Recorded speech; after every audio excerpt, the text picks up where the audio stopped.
setting up their cameras, setting up tents, interviewing folks. Again, this great jib shot that we have from our camera here showing all the interest that we have here at the press site. And actually, even to the right of us, so camera left, no, sorry, the right of your screen, left of us, plenty of other people there set up with their own tents, broadcasting to their own viewers. And so again, just really cool to see everybody wanting to share in this moment. Yeah, that's, I mean, how many media tents we can see from here.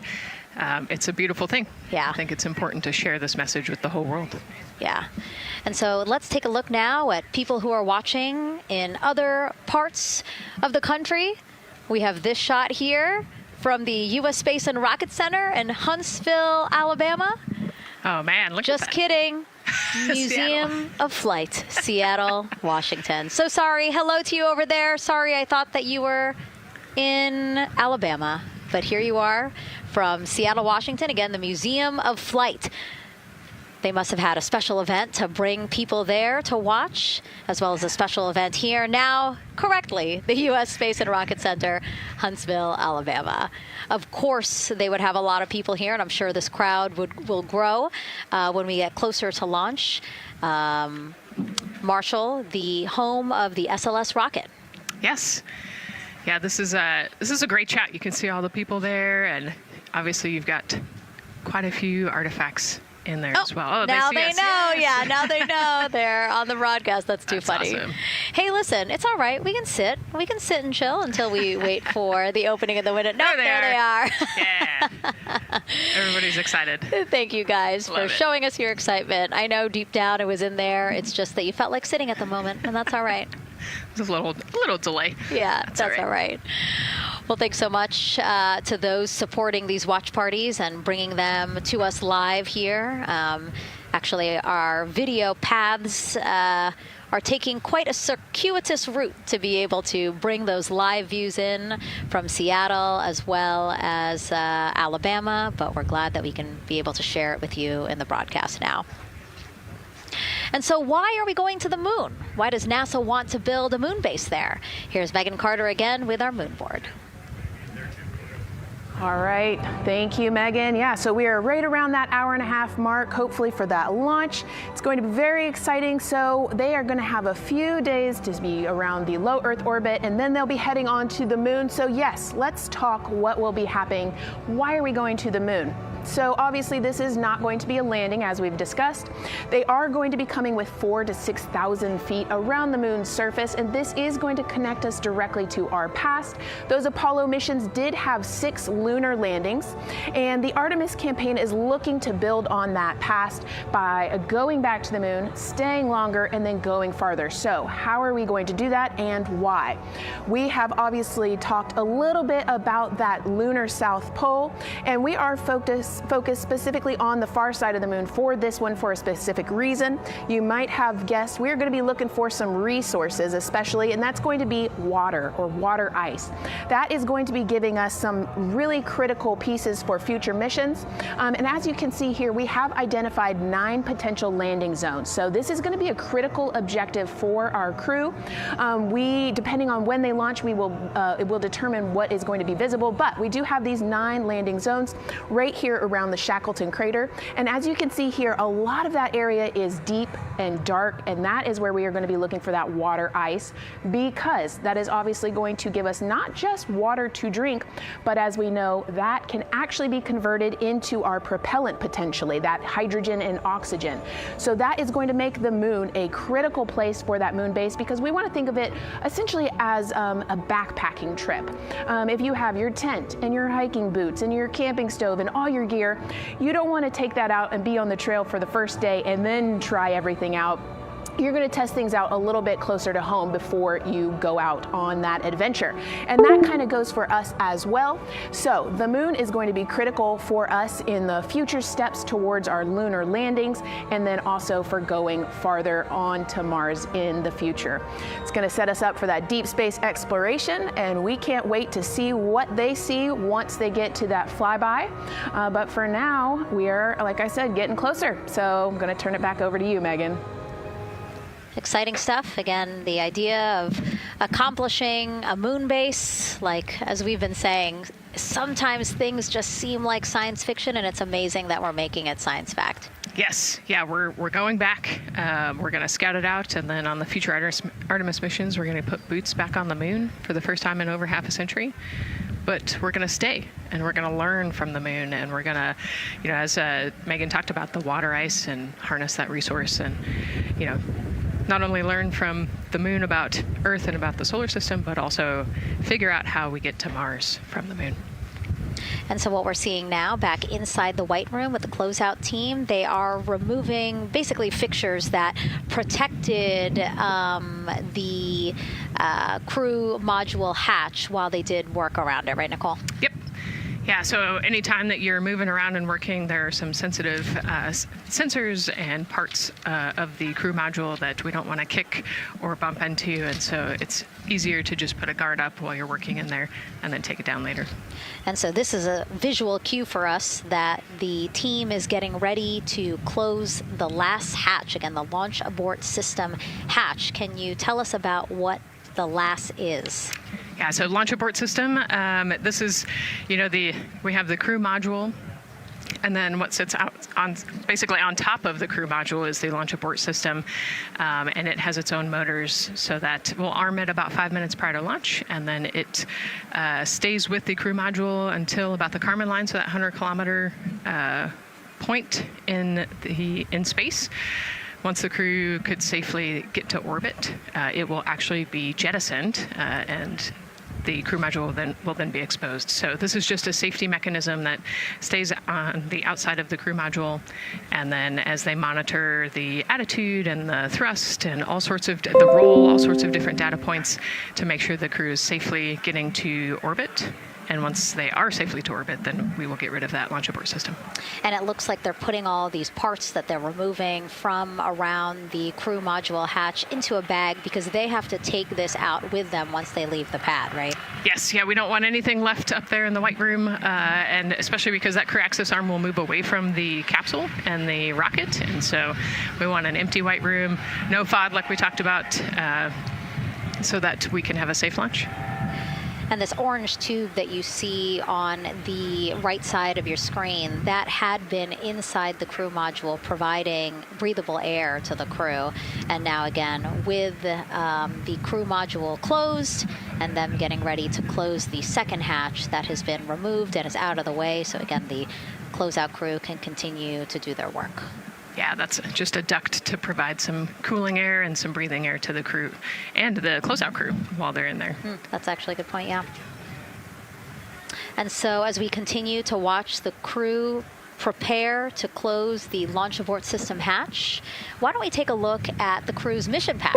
Now, crews have designed their official mission patches since the Gemini 5 launch in 1965.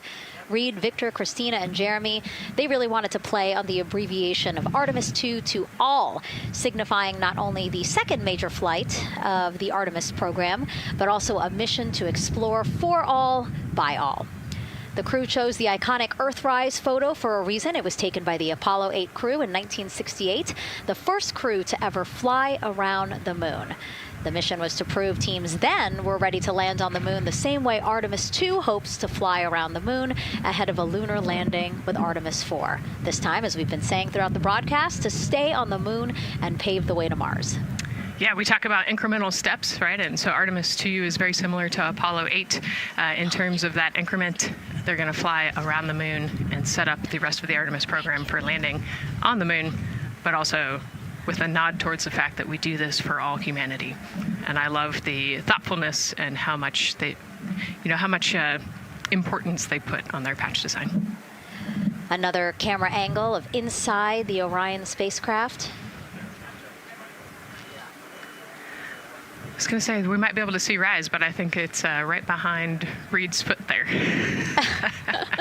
And so to orient people again, so basically we have Christina in your upper Christina in your upper left-hand corner. Then you have Jeremy below her. And then the feet you're seeing, those are Reed's feet. And then next to him, the upper right-hand corner, that is Victor, who's unfortunately hidden by Reed's feet, but Again, that is the orientation of the crew inside Orion right now. Now, earlier this week, the crew got to stick their patch on a wall just outside the suit-up room. You can play that video there now. You can see that crews have been doing this as part of a pre-flight tradition again. Wow, we're just making sure that thing won't come sure up. It's flat. And so now Victor is signing there, followed by Christina, and then Jeremy. That's a fun tradition, and your patch is up there too. It is. Yeah, ours is on the left-hand side there. Yeah, it's a fun tradition. This is a really fun day too. You know, they did this a couple days ago, but it's just another step that makes it a little bit more real that you're going to be launching soon.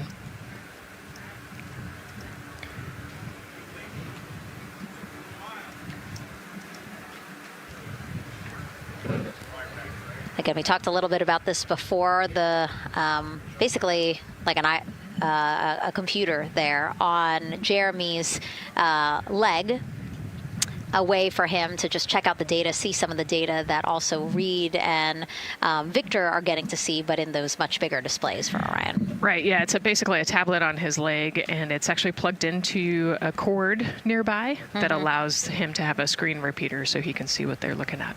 And it looks like he's taking notes. Can you talk a little bit about what that is? It's part of, all of them have like a little procedural book, right? Right, yeah, so they have what we call a knee board, and they'll have blank pages to take notes on. They might have a cue card or procedures, or they can be kind of custom built to what each crew member wants for their knee board. This mission, of course, built by people and companies in all 50 states, as we've been saying throughout the broadcast, and with our international partners as well. Let's take a look at some of the people playing such a big role in today's test flight. What we're doing here is a collaborative effort of hundreds of thousands of people.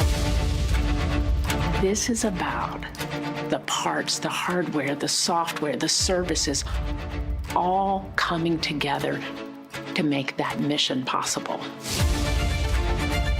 My dream for this space program is that we would not just push the boundaries, but that we push them together. And liftoff of Artemis 1. We rise together, back to the moon and beyond. It takes a team to do great things. And Artemis has an incredible team. We have international partners. We have commercial partners and industry partners.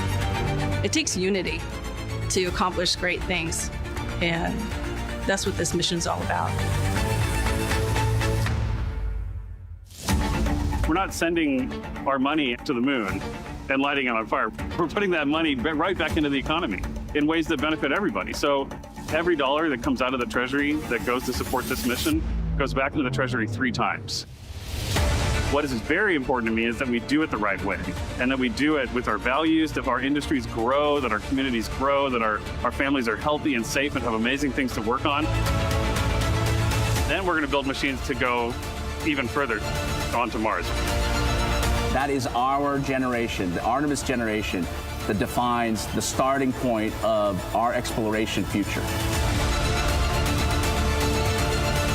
I just want to say thank you to all of the hands that have touched a part of this program and the hearts that have moved everyone to this goal, because we're going to the moon and we're going beyond. One team. One team. One team. One dream.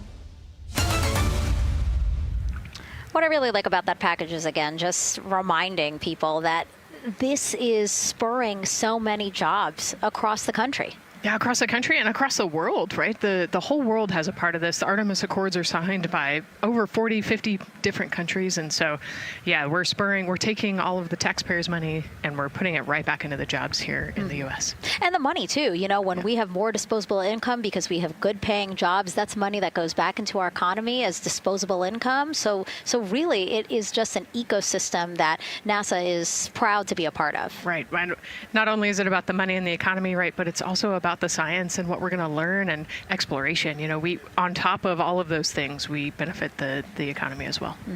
Obviously, Nicole is a wealth of knowledge. We're very lucky to have her. We're going to be tapping into that knowledge throughout the broadcast, and we have been for now close to 4 hours. So thank you, Nicole. I hope you're holding up okay. Yeah, I'm loving it out here. It's been great.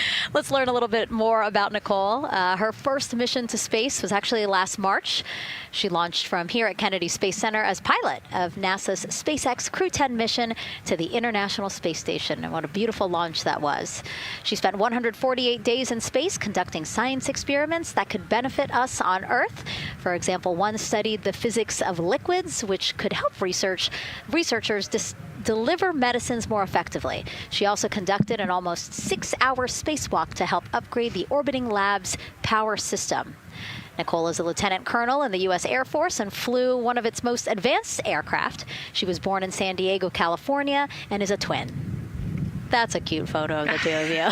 Oh, that one too. Young explorers, yeah. Yes, yes. That's so great to just see how far you've come. Again, I think that speaks to what we've been saying. Like, just if you're passionate about something, go for it and see where that takes you. Yeah, I think that's a great example. I was a serious little kid with really high goals and just kept working hard and never got bumped up the path and ended up here.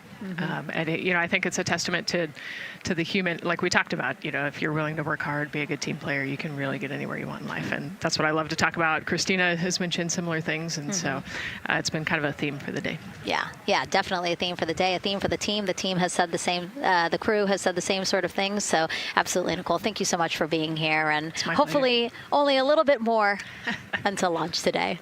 Hopefully.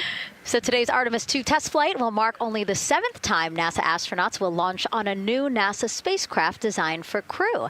And then controlling the flight will be Mission Control in Houston. Our Gary Jordan is inside with flight controllers. Hey, Gary. Hey, Megan, you are right. This is a significant milestone, and we may be putting the names of a few more astronauts in the history books today. The Artemis 2 crew is set to launch today will join a select list of humans to fly in a spacecraft for the very first time. And Artemis 2, like missions before it, is a test mission. During ascent, the crew and the teams here in the room are prepared for a variety of scenarios. Some of these will be called out directly by Capcom Stan Love during ascent, and some are a little more subtle. These calls can be split into 2 categories: alternate main engine cutoff or MECO targets and aborts. First, there are 2 alternate MECO targets, or AMTs. These note milestones to give flight control teams and astronauts an idea of what would happen after that moment should the core stage lose one of the main engines. First is AMT low. You won't hear it called out by the crew or Capcom since this happens right at liftoff. If the core stage loses one engine at this moment, an abort once around option could be made at main engine cutoff, meaning the crew could target a splashdown in the Pacific. The second is AMT high, which will be called out by Capcom's Stan Love around 22 seconds. After this moment, if the core stage loses an engine, we can still pursue an alternate mission in low Earth orbit to accomplish some of the test objectives. And at about 5 minutes, 16 seconds into the flight, you'll hear the call 3-engine press. This is a good moment. After this point, if the core stage loses an engine, we can still make a nominal main engine cutoff and pursue a moon mission as expected. Again, these MECO targets give the flight control teams and crew an idea of what lies ahead should one main engine be lost, but assumes we are otherwise continuing to a main engine cutoff target. This differs from an abort, where the Orion capsule separates from the Space Launch System prior to the planned separation time. There are abort options at every moment that integrity is attached to the Space Launch System, from the pad to more than 3 hours into the mission. During the first 8 or so minutes of powered flight, there are 3 abort options. First is the use of the launch abort system, which you see at the very top of the rocket, and here in the White Room where the hatch is open and teams are working to close it. This particular abort capability can be used from here at the pad through roughly 3 minutes and 22 seconds into the flight. Next is an untargeted abort splashdown, or UAS. This uses Orion's service module engines to escape the SLS and becomes available immediately after the launch abort system jettisons. Third is an abort once around, or AOA. You'll hear a Capcom Stan Love call AOA open around 7 minutes 30 seconds into the flight. This also uses the service module engines, but the burn profile is a bit different to aim for a splashdown in the Pacific after one trip around the Earth. NASA's expedited recovery teams are staged off the coast of San Diego to get to the crew and integrity quickly for this abort option. An AOA option continues to be available until solar arrays are deployed on the Orion service module a little more than 30 minutes into the mission. At this point, an abort to orbit, or ATO option, becomes available until separation from the upper stage around 3 hours and 23 minutes. Mission profiles can vary depending on when an ATO is executed in that window, but with power being drawn from solar arrays, it buys more time for astronauts and flight control teams to make decisions and stay in Earth orbit, return for a splashdown, or continue to the moon. The Artemis II crew and flight control teams are well trained on all of these scenarios, and the calls you hear to the crew on Orion to Earth may help them be in a ready state for whatever challenge may come their way. At this time, we're not tracking any significant issues here in mission control in Houston, Texas. That would be showstoppers for today's launch. We're continuing to, of course, monitor the countdown along the way and make sure all systems are go for when we reach T0. With that, I'll send it back to you, Megan, at the Kennedy Space Center. All right, we are ready for another reading if you are ready over there. Yes, sir. TBA is steady at 2,600 PSI. All right, copy that. And you know, the more times we ask you to do that, the closer we get to launch, so that's a good thing. Copy. You heard it there from NASA Test Director Jeff Spaulding. The more that they keep on asking her how the pressure is holding in the counterbalance assembly mechanism is a good thing, because it means we are getting closer to launch. So that's amazing news over the loops that we just heard on Orion to Earth 1. Again, that communication channel with the crew. But now I want to get back over to Daryl with the launch team. He has an update now on the flight termination system that the team was tracking. All right. Thank you very much, Megan. And we're getting an update now from the launch team as we speak.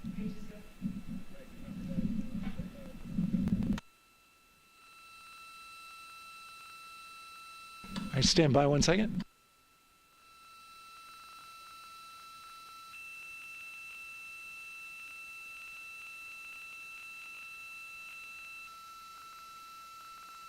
Okay. Sorry about that. We're just getting an update, in fact, about what I was about to report out on the range. And the good news is the range is go. So we reported that they were working to verify their equipment regarding the FTS system. And they asked for a little of that verification work to be done by one of the FTS engineers here in the firing room. He went out to the VAB to get some legacy hardware to help out with it. But in the end, this is a fix that the range had come up with to get clearance.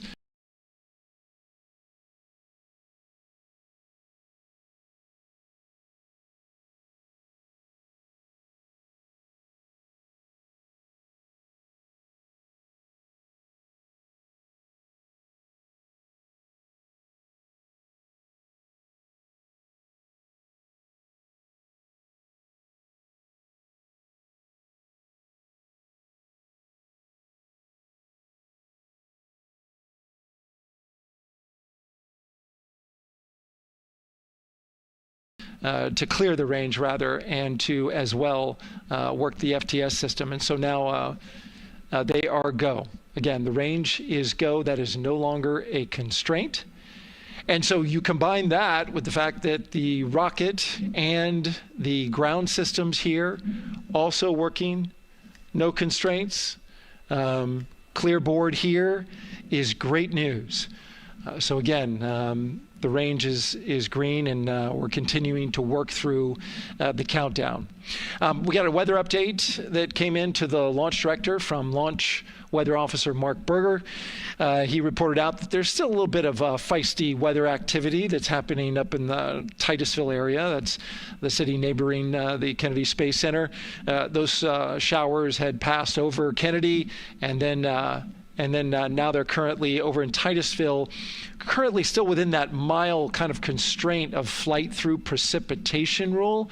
But we're still far enough from the window that it looks like it won't be an issue. And in fact, we're seeing some good sunlight now breaking through onto the launch pad. As you can see, it's actually shining on the other side of the rocket here. But to the west, we're starting to see some of that clearing that was forecast. And so the launch weather officer held his forecast for 80% go for flight during our launch window tonight, which, as a reminder, is 6:24 p.m. Eastern Time until 8:24 p.m. Eastern Time.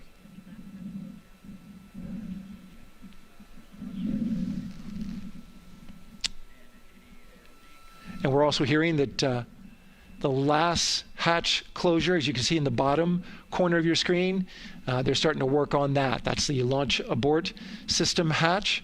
There are two hatches, the crew hatch and the launch abort system hatch, and the closeout crew that you see right there, right on time with their work as they go to shut.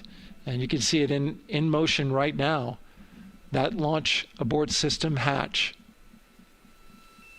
That's the latest from the firing room. We'll send it back to the host desk. Thank you so much, Daryl. Great news all around. And yes, we did just see them close the last hatch. And now we are looking at a live view of Banana Creek. Lots of people there, I'm sure, relieved to hear that that issue with the flight termination system has been resolved. And we are go for launch. Go for launch from the range, go for weather, and go from all of them, I would imagine. Yes, it's got to be exciting. The crowd is building. And as Daryl said, you can start to see the sun poking out here, and we can see all the clouds are moving north and moving away from us. So it's all good news. And so as we know, we have our Leah Martin down there at the Banana Creek viewing location, and she's standing by with some other guests. Hey, Megan, I don't know if you heard that huge cheer just now. If you heard a big rumble, as soon as Daryl said that the range was clear for launch, everybody clapped. It was super excited as we get to do some final countdowns. Standing next to me, I have Hudson and Maddox, the son of brothers here. And I asked you a little bit earlier, how excited are you to be here for launch? What did you say? I'm very excited. It's our mom's birthday, and not a better way to celebrate right now. I asked you on a scale of 1 to 10, how excited are you? Would you say? 11. Yeah, 11. I'm very excited. Super excited. Yeah. So, Megan, we've been watching the launch broadcast here and hearing some of the questions that you and Nicole have been asking and answering. And I actually wanted to ask these two kids, if you could take a 10-day trip around the moon and take 3 people with you, who'd you take with you? Well, I'd take my dad and my mom. And I mean, I don't know. Probably my best friend. I'd just say one of my friends, Oh, one of your friends. So brother got left out. Who would you take? That was just what I was thinking. My dad and my mom and my best friend. That's a pretty good answer. Your brother can get his own trip to space, right? Yeah. So I'm actually joined here also by Dad. Now, you were sharing with me that a lot of the work that you've been doing over the last several months has been prepping the launch teams, our engineering teams, our ground systems teams, to get ready for launch, to be mindful and to be in this moment. How does it feel to be standing here knowing that the people you've worked so closely with are doing what they're passionate about, or doing what they were born to do, moments away from launching this rocket? I mean, this is an exceptionally happy moment for us and all of us and the people that are, about to take off on this historic trip here. And I'm grateful to know that we've helped in some way, shape, or form to help them stay steady and calm, in such an exciting time within the agency. And so to just be here and witness it and know that, they've got some tools to help them stay calm and steady is everything to us. So. Fantastic. Well, Megan, we are standing by ready to go, and we're ready to cheer this team on. Thanks so much, guys. And yes, Leo, we did hear that cheer. That was very exciting. I think the vibe over there is they're celebrating, they're having fun. And here, once they heard that we're go for launch, everybody had to run back to their camera and work. It's a little bit of a different vibe, but I definitely think that people are excited, especially as we see now live inside of the White Room at the launch pad. The closeout crew has closed the launch abort system hatch. You saw there, we took it live. Took a lot of them. I think all of them, except for one. I think it took 3 or 4 of them to push that hatch door close. And then they felt around the perimeter of the door to make sure that everything was sitting just right. Right, yeah, we talked about how heavy the crew module hatch is. This hatch is just as heavy probably, and so, they're working the closure here and working those connections, and you can see, there's still 3, 4, 5 people that we can see in the white room. It takes a lot of people to get these hatches closed and this rocket ready to launch. Mm-hmm. And so the next step in the countdown is that this team will start closing out the white room. So basically disconnecting things, stowing things, making sure that when they leave, there is nothing that isn't supposed to be there. And really, then at that point, it's just all 4 of the crew member, Victor, Reed, Christina, and Jeremy by themselves at the top of the launch pad. Yeah, and then eventually that crew access arm will move away, and then it'll really just be them up on top of that rocket. Mm-hmm. Yeah, your eyes lit up when I said that. That's exciting. It is. It is. Yeah, we had a moment, we talked a little bit about my fear of heights, but most of our crew is afraid of heights. And so there was a moment where I realized that it was just us, 100 and some odd feet up and no crew access arm, and may or may not have said something that made everybody go, huh. Were you wondering to yourself, how did I get here? We're pretty far up. That crew, again, bringing that drag-on camera. That camera is a handheld camera that is a live look for teams who are remotely watching these operations closely. Again, verifying that things are as they should be before the crew starts, the closeout crew starts leaving the white room. You see them checking their procedures. You can see they're covering the ends of those hoses. That's to protect those hoses from FOD. So we don't want any dirt or anything to get into those while we transport them and stow them. So you can see Andre there working to close out the hoses as well while they're cleaning up the white room. And so they'll tape that close. You just saw number 5. Number 5 holding some tools. Again, we'll stow those away. You have to account for everything. Obviously, they did have tools out. They did have procedures, paper, notes out. Like all of that has to go. Yes, and you can even see on number 3's hat, he's got a string that's connected to his suit there. Mm-hmm. That's, again, just to make sure that we don't lose anything. If, gust of wind or you get knocked or something, you don't want to lose a single thing in the white room. So everything is tethered, everything is accounted for, and everything is protected. The crew now, another live view of them inside Orion. Jeremy, Christina, and Reed and Victor on the right side of your screen.